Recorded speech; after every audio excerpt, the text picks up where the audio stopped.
जय सीते सीते सीते जय सीते जय सीते। श्री चैतन्य का महान त्याग शीर्षक से आपके सामने एक छोटी सी कथा सुना रहा हूँ। श्री चैतन्य महाप्रभु उन दिनों नवद्वीप में निमाई के नाम से ही जाने जाते थे। उनकी अवस्था केवल 16 वर्ष की थी। व्याकरण की शिक्षा समाप्त करके उन्होंने न्याय शास्त्र का महान अध्ययन किया और उस पर एक ग्रंथ भी लिख रहे थे। उनके सहपाठी श्री रघुनाथ जी उन्हीं दिनों न्याय पर अपना धीति नामक ग्रंथ लिख रहे थे, जो इस विषय का प्रख्यात ग्रंथ माना जाता है। पंडित रघुनाथ जी को पता लगा कि निमाई भी न्याय पर कोई ग्रंथ लिख रहे हैं। उन्होंने उस ग्रंथ को देखने की इच्छा प्रकट की।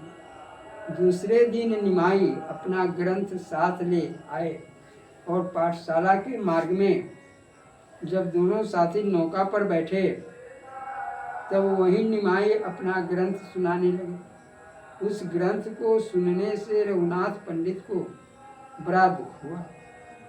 उनके नेत्रों से आंसू की बूंदें टपकने लगी।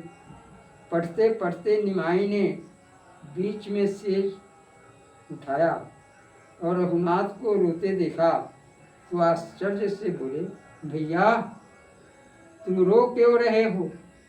रघुनाथ ने सरल भाव से कहा, मैं इस अभिलाषा से एक ग्रंथ लिख रहा था कि वह न्याय शास्त्र का सर्वश्रेष्ठ ग्रंथ माना जाए, किंतु मेरी आशा नष्ट हो गई।